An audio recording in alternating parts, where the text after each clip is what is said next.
Hi student, कैसे हैं। इससे पहले वीडियो में हमने डिस्कस किया था एक इलेक्ट्रिकल कूलिंग चैप्टर का जो क्लास के बचे हुए कुछ टॉपिक थे। एक एक करके हमने कल इससे पहले वीडियो में डिस्कस किया, जिसके अंतर्गत हमने इलेक्ट्रिकल कूलिंग चैप्टर के कुछ आपके इम्पॉर्टेंट टर्मिनोलॉजी के डिफिनेशन को हमने एक एक करके डिस्कस किया, जिसके अंतर्गत हमने देखा कि रेफ्रिजरेशन क्या है, रेफ्रिजरेटर क्या है। तो हमने देखा रेफ्रिजरेशन वह प्रोसेस है जिसके द्वारा किसी सिस्टम या सब्सटेंस के टेम्परेचर को उसके सराउंडिंग टेम्परेचर से कम किया जाता है, अर्थात लो टेम्परेचर पर कायम रखा जाता है, रेफ्रिजरेशन कहलाता है। ये हमने डिस्कस किया, ये जाना रेफ्रिजरेशन क्या होता है। इसीलिए हम इसको रिवाइज कर रहे हैं ताकि ये सब चीज़ें पॉइंट आपको याद रहे, क्योंकि आगे जब भी आपका इस चैप्टर आगे बढ़ेगा, ठीक है, ज़्यादा बचा नहीं है, लेकिन इस चैप्टर में जब भी आगे बचेगा इन सब शब्दों का बहुत ज़्यादा जिक्र किया जाएगा, तो आपको चीज़ें सीधे समझ में आनी चाहिए चीज़ें एक्चुअली होती क्या है। इसलिए बताया जा रहा है वो प्रोसेस जिसके द्वारा किसी सिस्टम या सब्सटेंस के टेम्परेचर को उसके सराउंडिंग टेम्परेचर से कम किया जाता है, ये रेफ्रिजरेशन कहलाता है। दूसरा आपका होता है रेफ्रिजरेटर। रेफ्रिजरेशन था, ये आप है रेफ्रिजरेटर। तो रेफ्रिजरेटर एक ऐसा मैकेनिकल डिवाइस है जिसकी सहायता से किसी सिस्टम या सब्सटेंस या पदार्थ के टेम्परेचर को जल के जमाव बिंदु से लो टेम्परेचर पे लाकर सतत कायम रखा जाता है। कल इसके बारे में हमने इसके पहले वीडियो में हमने जब भी आपका रेफ्रिजरेशन पढ़ाया है उसमें एक बहुत अच्छी तरह से और भी एग्जांपल दिया था।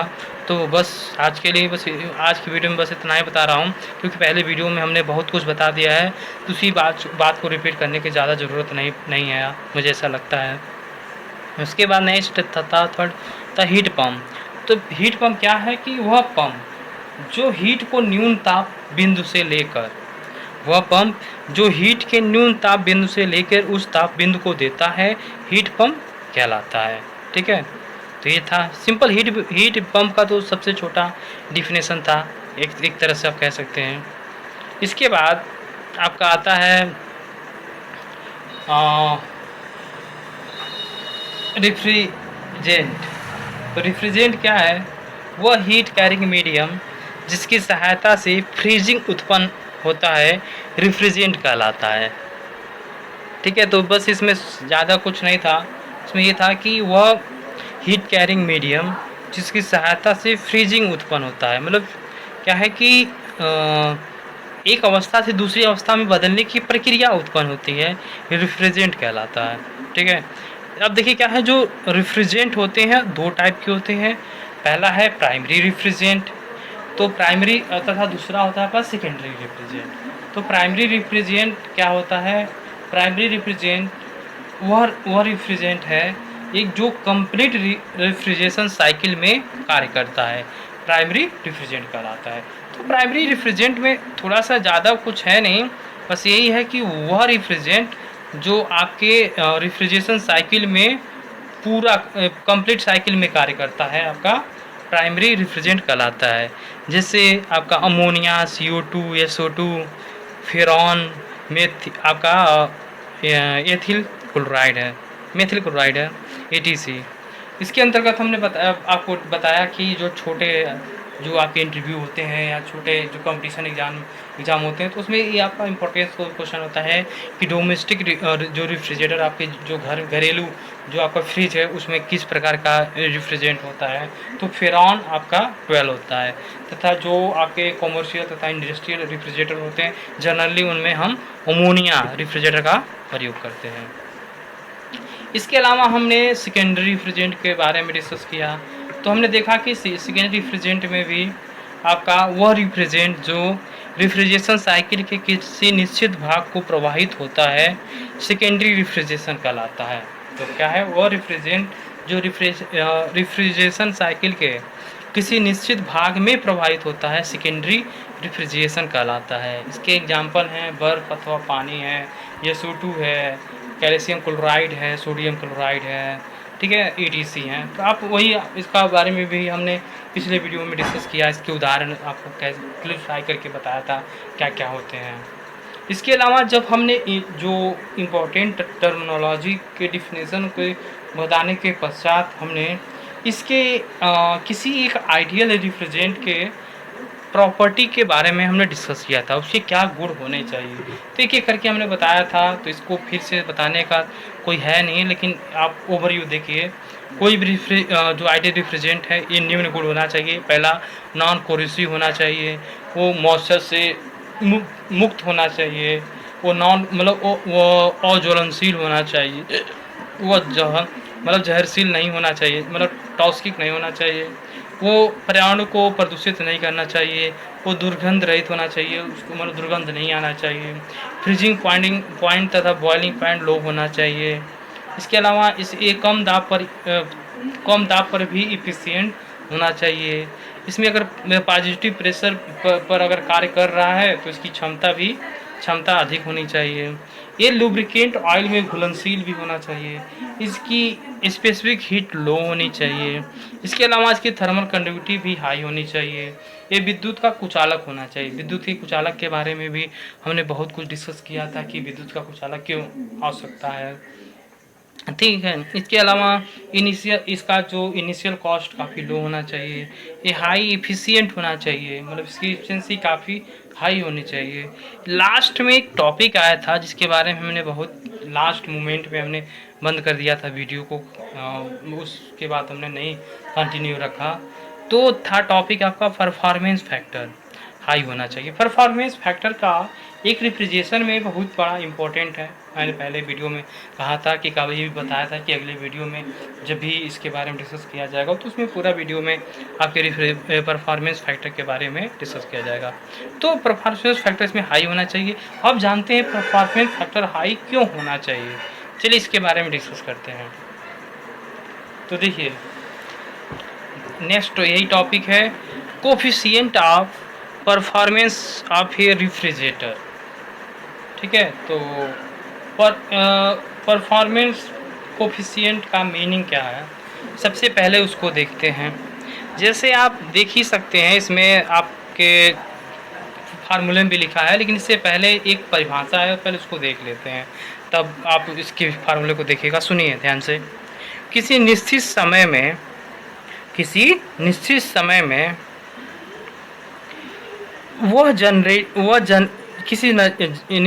में यह रेफ्रिजरेटर द्वारा उत्पन्न रेफ्रिजरेशन इफेक्ट तथा इसके लिए रेफ्रिजरेटर द्वारा किए गए कार्य के अनुपात को हम कोफिशिएंट ऑफ परफॉर्मेंस कहते हैं।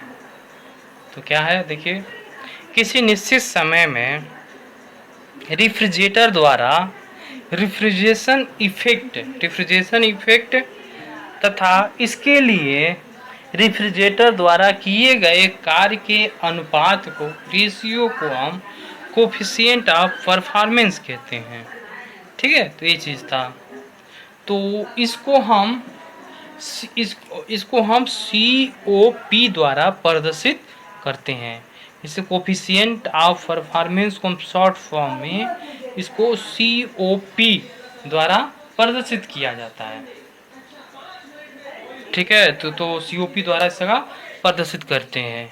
क्या है कि जो कोफिशिएंट ऑफ परफॉर्मेंस में जो दोनों लिए गए जो टर्म हैं, रेफ्रिजरेशन इफेक्ट है तथा वर्क डन है, ये दोनों आपकी समान यूनिट के होते हैं, समान राशियां होती हैं। इसलिए coefficient of performance unit less होती है, उसकी कोई यूनिट नहीं होती है, क्योंकि जो रेफ्रिजरेशन इफेक्ट है तथा जो वर्क डन है वो दोनों समान आपकी यूनिट हैं या समान राशियां हैं, इसलिए ये यूनिट लेस है। बाद में COP को हम K द्वारा प्रदर्शित किया गया तथा रेफ्रिजरेशन इफेक्ट को हम N द्वारा प्रदर्शित करते हैं तथा वर्क डन को W द्वारा प्रदर्शित किया जाता है। तो ये था। इसको हम सूत्र के टर्म में, फार्मूले के फॉर्म में इसको निम्न सूत्र द्वारा इसे प्रदर्शित कर सकते हैं। जैसे आपका देखा है, coefficient of performance coefficient of performance COP बराबर हो जाता है refrigeration effect divide by work done, K बराबर N/W जो यूनिट लेस है। इसके बाद है आपका रिलेटिव, इसमें और भी चीज़ें हैं के बारे में आपको जानना ज़रूरी है, क्योंकि इसके बारे में थोड़ा कुछ और बताता हूँ जिससे सॉरी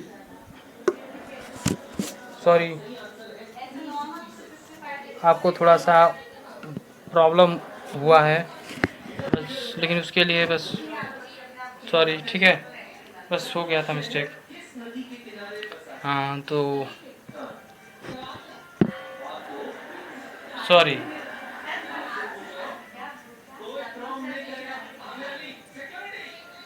ठीक है, तो इसको शुरू करते हैं। तो इसमें क्या है, देखिए क्या है कि यदि हम रेफ्रिजरेशन इफेक्ट को एन द्वारा प्रदर्शित करें तथा वर्क डन को हम डब्ल्यू द्वारा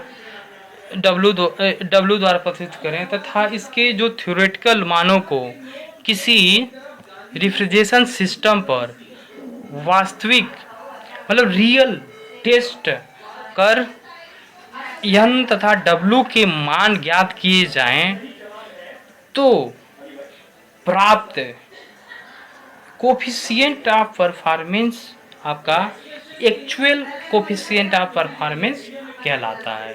सिंपल बात क्या है, देखिए यदि एन तथा डब्ल्यू को थ्योरेटिकल मानों को अगर हम किसी रेफ्रिजरेशन सिस्टम पर इसकी एक्चुअल टेस्ट कर यदि के का मान ज्ञात किया जाए, के का मान मतलब कोफिशिएंट ऑफ परफॉर्मेंस की मान को ज्ञात किया जाए तो वो कहलाएगा आपका एक्चुअल कोफिशिएंट ऑफ परफॉर्मेंस, आपका ही कहलाएगा। ठीक है, इसके अलावा और यदि किसी रेफ्रिजरेशन साइकिल के एक आइडियल साइकिल द्वारा एन तथा डब्ल्यू के थ्योरेटिकल मानों को ज्ञात करके के का मान ज्ञात किया जाए तो आपका थ्योरेटिकल कोफिशिएंट ऑफ परफॉर्मेंस कहलाएगा। ठीक है, तो ये आपका था, तो ये दोनों अलग अलग चीज़ें हैं। ये था कोफिशिएंट ऑफ परफॉर्मेंस। तो कोफिशिएंट ऑफ परफॉर्मेंस से आप क्या समझ रहे थे कि कोफिशिएंट ऑफ परफॉर्मेंस को दो चीज़ों के द्वारा हमने देखा। यदि हम एन तथा डब्ल्यू को किसी रेफ्रिजरेशन साइकिल में परीक्षण द्वारा अगर के का मान ज्ञात किया जाएगा तो के मान को हम कहेंगे एक्चुअल कोफिशिएंट ऑफ परफॉर्मेंस। यदि हमने एन तथा डब्ल्यू के मान को यदि हमने उसके थ्योरेटिकल मानों द्वारा अगर हमने के का मान ज्ञात किया है तो आपका कहलाएगा थ्योरेटिकल कोफिशिएंट ऑफ परफॉर्मेंस। ये दो चीज़ें हुए। इसके बाद यदि हम एक्चुअल कोफिशिएंट ऑफ परफॉर्मेंस तथा थ्योरेटिकल कोफिशिएंट ऑफ ट्रांसफार्मर के कोफिशिएंट ऑफ परफॉर्मेंस के रेशियो को हम कहते हैं relative coefficient of performance. Simple बात है, इसीलिए हमने डिस्कस कर रहे थे कि एक्चुअल कोफिशिएंट ऑफ परफॉर्मेंस से क्या आप समझते हैं, थ्योरेटिकल कोफिशिएंट ऑफ परफॉर्मेंस से आप क्या समझते हैं। तो इसीलिए इसको डिस्कस किया गया था ताकि ये चीज़ें आपको समझ में आ सके। तो यही एक्चुअल कोफिशिएंट ऑफ परफॉर्मेंस तथा थ्योरेटिकल कोफिशिएंट ऑफ परफॉर्मेंस के रेशियो को हम रिलेटिव कोफिशिएंट ऑफ परफॉर्मेंस कहते हैं, जिसकी वैल्यू हमेशा लेस देन 1 होती है। इसके कुछ इम्पोर्टेंट नोट्स हैं, इसके बारे में क्यों इसका महत्व है इसके बारे में देखते हैं, डिस्कस करते हैं। ठीक है, इसके नोट्स के बारे में बताते हैं। देखिए क्या है, यदि किसी रिफ्रिजरेशन मतलब आपका मशीन, दूसरे शब्दों में कह सकते हैं रेफ्रिजरेशन का कोफिशिएंट ऑफ परफॉर्मेंस जितना अधिक होगा वो रेफ्रिजरेशन उतना ही अधिक इफेक्टिव तथा इफिशिएंट होता है। देखिए इसमें क्या है, यदि यदि यदि किसी रेफ्रिजरेटर रेफ्रिजरेटर के बारे में कल हमने डिस्कस किया था, रेफ्रिजरेटर। ठीक है, तो रेफ्रिजरेटर में हमने देखा, देखिए तो यही है रेफ्रिजरेटर, सॉरी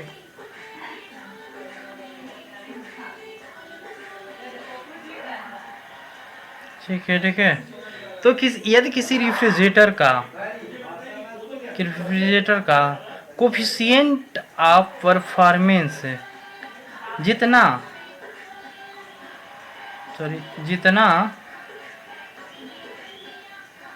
अधिक होगा वह रेफ्रिजरेटर उतना ही अधिक इफेक्टिव तथा इफिशिएंट होगा।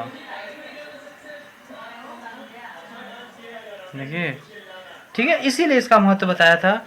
इसके क्यों महत्व है, इसके बारे में ज़्यादा डिस्कस करना क्यों चाह रहे थे, तो इसीलिए क्योंकि कोफिशिएंट ऑफ परफॉर्मेंस का ही महत्व है। यदि किसी रेफ्रिजरेटर का कोफिशिएंट ऑफ परफॉर्मेंस जितना अधिक होगा वो उतना ही अधिक इफेक्टिव तथा इफिशिएंट होगा। ठीक है, मतलब वो फ्रीजिंग करने की क्षमता उसकी उतना ही आपकी अधिक होगी। ठीक है, इसके बाद हमें और भी डिस्कस करना है।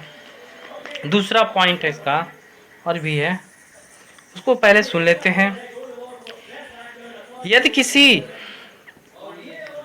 हीट इंजन की इफेक्टिवनेस जानने के लिए उसकी इफिशिएंसी ज्ञात की जाती है, जो सदैव एकांक से कम होता है, परंतु किसी रेफ्रिजरेशन सिस्टम या रेफ्रिजरेटर की प्रभावशीलता जानने के लिए उसकी कोफिशिएंट ऑफ ट्रांसफार्मर ज्ञात किया जाता है,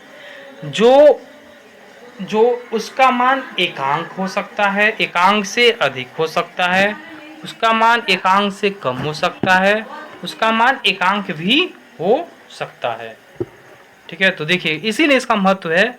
अगर किसी भी रेफ्रिजरेटर सिस्टम है, ठीक है, अगर उसकी इफेक्टनेस को हमें जानना है, कितना वो इफेक्टनेस है, प्रभावशील है, तो इसके लिए ज़रूरी है कि उस रेफ्रिजरेटर का कोफिशिएंट ऑफ ट्रांसफार्मर हमें ज्ञात होना चाहिए, क्योंकि कोफिशिएंट ऑफ ट्रांसफार्मर ज्ञात रहेगा तभी हम उसकी चीज़ों को हम जान सकते हैं। ठीक है, तो ये चीज़ है, तो ये चीज़ था, तो उसके लिखने की या तो इसको लिख देते हैं या नहीं रहने देते हैं। मतलब ये है कि अगर किसी रेफ्रिजरेटर का इफेक्टनेस जानना है तो उसके कोफिशिएंट ऑफ परफॉर्मेंस हमें ज्ञात होना चाहिए। यदि किसी और क्या है कि किसी जनरेटर का रेफ्रिजरेटर का कोफिशिएंट ऑफ परफॉर्मेंस एकांक भी हो सकता है, एक से अधिक भी हो सकता है और एक से कम भी हो सकता है। इसके अलावा unit of refrigeration unit of refrigeration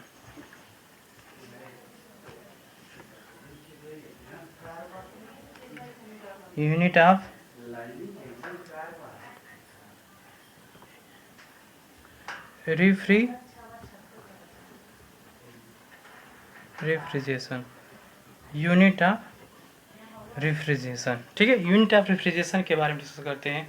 ये थ्योरेटिकल चीज़ है, तो ध्यान से सुनिए क्या है। अमेरिकी देशों में रेफ्रिजरेशन के लिए टन मात्रक का उपयोग किया जाता है। टन जो होता है, टन मात्रक का उपयोग किया जाता है, जो निम्न परिभाषा द्वारा परिभाषित किया गया है। जैसे वह वह हीट एनर्जी जो एक टन एक टन बर्फ को एक दिन में मतलब अर्थात 24 घंटे में लगातार 0 डिग्री सेंटीग्रेड पर पिघलने के लिए आवश्यक होती है, यूनिट रेफ्रिजरेशन टन अथवा 1 टन ऑफ रेफ्रिजरेटिंग कहलाती है। तो परिभाषा क्या है, देखिए आपका है वह हीट एनर्जी जो एक टन बर्फ को एक दिन में अर्थात 24 घंटे में 0 सेंटीग्रेड पर पिघलाने के लिए आवश्यक होती है, यूनिट रेफ्रिजरेशन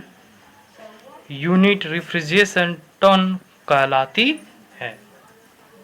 तो इसको लिखने की ज़रूरत है, तो लिख देते हैं वह थर्मल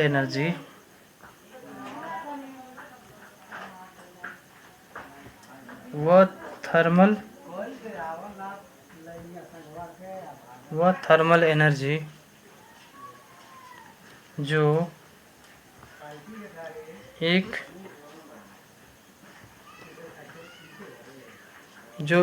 टन एक बर्फ को एक दिन अर्थात 24 घंटे में लगातार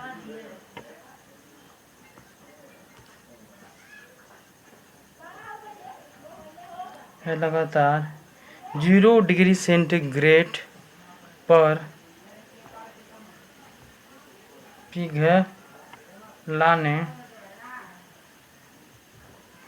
पिघलाने के लिए आवश्यक होती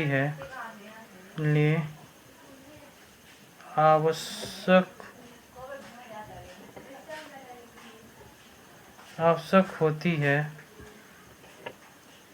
यूनिट रेफ्रिजरेशन टन कहलाती है। ठीक है, तो यूनिट ऑफ रेफ्रिजरेशन से आप क्या समझते हैं? वह थर्मल एनर्जी जो एक टन बर्फ को एक दिन में 24 घंटे में लगातार 0 डिग्री सेंटीग्रेड पर पिघलाने के लिए आवश्यक होती है, यूनिट रेफ्रिजरेशन टन कहलाती है।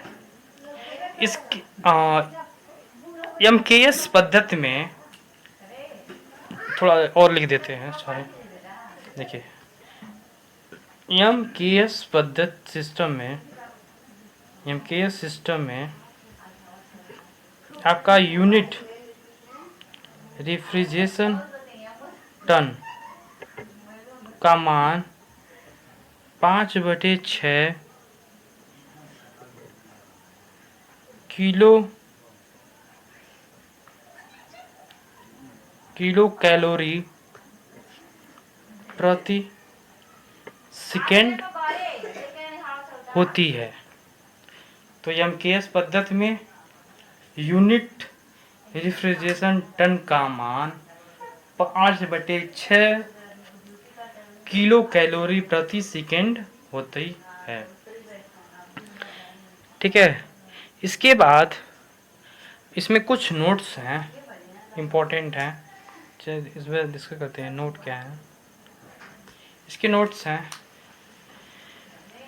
इसमें विवादित है कुछ कि भारत में 1 टन भार 2040 पाउंड के बराबर माना जाता है, जबकि अमेरिका जैसे देशों में 1 टन का भार 2000 पाउंड के बराबर माना जाता है। इसलिए उपरोक्त परिभाषा में 1 टन का मीनिंग 2000 पाउंड लिया गया है। ठीक है, तो ये चीज़ें हैं, तथा जितने भी आपके जो भी आपके थ्योरेटिकल रेफ्रिजरेटर जो भी प्लांट होते हैं, ठीक है, उनकी डिजाइनिंग करते समय उनकी कैपेसिटी को हम टनों में व्यक्त करते हैं, जबकि जो डोमेस्टिक आपके रेफ्रिजरेटर होते हैं उनकी कैपेसिटी आयतन में ली जाती है। जैसे उस एग्जाम्पल के तौर पे 45, 65, 100 क्यूबिक मीटर ली जाती है। ठीक है, तो ये था आपका यूनिट ऑफ रेफ्रिजरेशन के बारे में थोड़ा बहुत। इसके अलावा कुछ और भी है, ये आपके बुक में दिया है तो इसलिए हम इसको लिखे नहीं है, तो देख लीजिएगा। नेक्स्ट जो है आपका है कि मेथड ऑफ रेफ्रिजरेशन। तो मेथड ऑफ रेफ्रिजरेशन, इसको बस हेडिंग डाल देते हैं, इसको मैं देख लीजिए, मेथड ऑफ रेफ्रिजरेशन।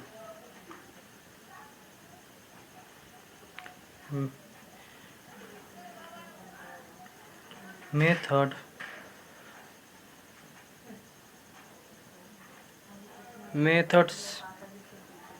ऑफ